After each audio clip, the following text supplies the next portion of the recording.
Hello and welcome to Dicey Encounters, and in today's video we're starting a new series about a new game that I'm playing. It's not Dungeons and Dragons. Sit down, you bloody wizards. This game, it's not got wizards in it. It's called Wrath and Glory.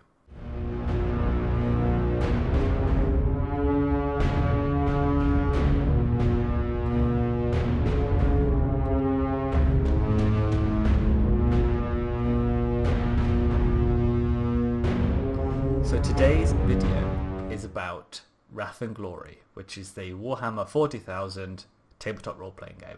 And it's pretty cool, actually. If you're really into your Warhammer, if you like Warhammer, if you know the setting, and you want to play a role-playing game, this is probably a game that you should play. As you can see, I'm a big fan of Warhammer. I got some little figures up there, not little, Mortarion is bloody huge.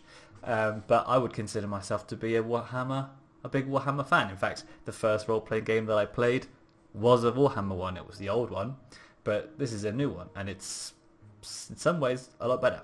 In terms of giving you more detail about what it actually is and what you can do in the game, if you want to be a space marine, if you want to be the lowliest, smallest person in a planet full of billions like you can be that, or you can be both. You can do whatever you want. You can be a guardsman, you can be a tech priest, you can be an eldar, you can be an orc, you can be all these other things. You can be an what's the big guy called? The Bullgrins. You can be a psyker. You can work for the Inquisition. You can work for the priesthood.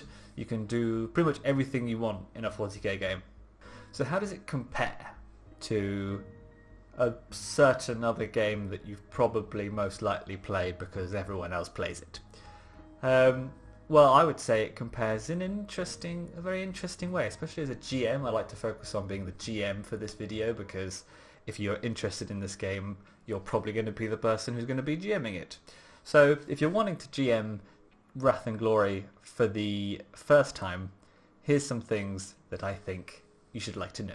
So the first thing I'd say, how it compares to D&D, is that if you are playing with a bunch of people who are quite familiar with Warhammer 40k, that's already giving you miles advantage ahead of starting a game in another setting. So for example, if you've got a player who's playing a priest and they know how the setting works and they know how a priest works and the Ministorum works and the weird kind of medieval / sci-fi dystopian religion of the 41st millennium works, then they're not only going to know how those priests react in certain situations, but they're going to have a really fun time role-playing those things. Compare that to a game like D&D, where it's kind of, everybody's seen Lord of the Rings, but, just because you're playing a dwarf doesn't mean you want to play as Gimli, because that's boring and it's overdone, and you see it in every single video game, the whole Scottish dwarf thing. So I think another way that it compares favourably to other systems is from a more mechanical point of view. It asks the players, the first thing they asks the players to do is to pick a framework, which is essentially their raison d'etre, right? It's why are they adventuring, why are they together, what are they doing, who's their boss, who's telling them what to do, why are they doing it, and through that you're able to pick from the different spheres of factions within the 40k universe, right? So the basic one is working for the rogue trader who's in the system, and he kind of will work with anyone really. He's kind of easygoing. He'll work with the aliens if just keep it on the hush hush. Whereas if you go and work for, let's say, the head of the Militarum, the governess of the system, if you're a criminal or a xenos, you're out, mate. And what these frameworks actually do is they focus the party from the very beginning before they've even started making characters, which for me as a GM is really, really helpful. I found this in Guildmaster's Guide to Ravnica as well, when players would be part of a guild, and that really sets up a lot of their core flavour of what the characters are supposed to be like, down to almost what race they play and what class they play. For the frameworks, it's kind of the same thing. If you're working for the Inquisitor, you may focus more towards a sort of a more mercenary type band, and if you're wanting to play a very loyal officer of the guard, you're probably not going to fit in very well. So how can you watching this video, how can you run a game of Wrath and Glory?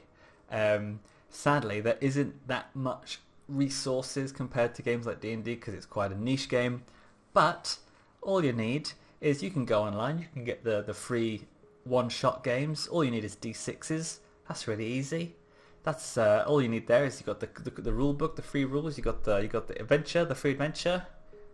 Grab some friends, give them the character sheets, off you go. Now, if you want to actually start a more long-term campaign, maybe your one-shot went down really well, maybe you want to now start a game where people can make their own characters, and you want to start playing a campaign that's going to last maybe up to a year or 6 months or whatever, what do you need to know? If your players are coming from any other game, I would recommend sitting down and having a chat with them, some sort of session 0, to all make your characters together so they can pick your framework. You can go through all the different factions, see if players want to actually be a part of the same faction or be a part of the same archetypes. There's also 10 handy questions in the character creation section of the rulebook, which goes through, basically helps you create a character personality and why they're there in the Gilead system, what they really want out of life, what they're scared of, who are their friends. All that stuff seems really innocuous, but when you're trying to create a character, that's the stuff that will drive the character forward and can be brought into the adventure as you go on. Having some sort of personality trait where you just say, whenever I go into a room, I always going backwards. That's not gonna make a fun time for you. As a GM as well, starting a new campaign, I would ask myself which tier would I like to start at. There's 4 different tiers. Tier 1 is your basic humans, going up to tier 4, which is Primaris, Space Marines and scary stuff like that. I would of course recommend starting at tier 1, maybe tier 2, because there's a lot more archetypes to pick from in tier 2, and if you want to, you can pick a tier 1 archetype and you can kind of level them up into a tier 2 power level. Then as you go on, you can give the players XP and they can level up, and then eventually maybe even move into a 3rd tier or even a 4th tier. However, what I will say is if you're planning to go on a multi-tier adventure campaign, I would make sure that you make the rank ups match the tier ups. Don't start in tier 1 and go rank 2, 4, 6 and then tier 2, 3, 4, because the ranks are super powerful. And what I would say as well to the players of the party, I mean, if they're coming from different game systems, I think some things I would let them know before they started making a character. For example, in Wrath and Glory, it's really easy to hit stuff. The number you have to beat to hit stuff, the enemy's defense, is normally quite low. It's quite cool actually, because it makes you feel like your characters are not actually missing or like half of your attacks you're hitting stuff, but the problem comes when you're hitting the armor of the enemy. So the armor of the enemy or the toughness of the enemy is the thing that is stopping you doing damage.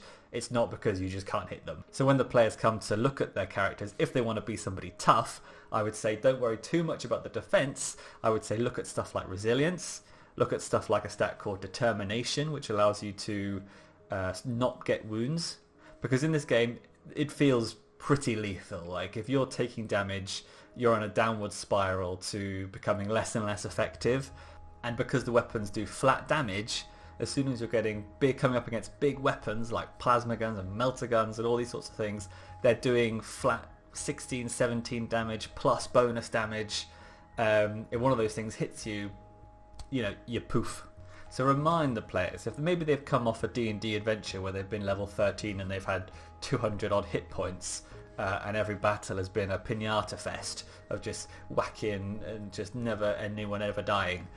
In this game, you can die quite easily. So I would think as a GM, or maybe even talk to your players about it, how do you want to treat death in this game? Do we want to play the version of the rules where you take traumatic injuries as soon as you get downed? Because in that sense, if you're tier 1, you can only get through that twice before you're dead. Also a tip that I wish that I was sort of new when I started out was think about how you want to run your campaign. Do you want to run them mission based, so you have a mission that lasts 3 to 5 sessions and each mission takes place in a different location? At the moment in our campaign, each mission has been on a different planet, and we're kind of running out of planets, to be honest. It also means that every single mission you have to come up with a whole new enemy, a whole new adventure for them to go on to. Maybe think about just sitting on one planet, maybe one of the heart worlds, really digging down into the details of it and letting that last over time. Overall, though, Wrath and Glory is a fantastic game. I think you're going to have a lot of fun if you choose to pick it. Even if players don't know about 40k, just make sure they don't play something like a Tech Priest or a Xenos or something where they're not going to know the nuances of that faction and that sort of relationship to a lot of the NPCs that you're going to be meeting. If you are interested in running it, I recommend picking up the Forsaken Guide, which includes a lot more patrons, so a lot more leaders of factions, and it gives you kind of example missions to send the players on depending on what kind of faction they feel like they want to work with.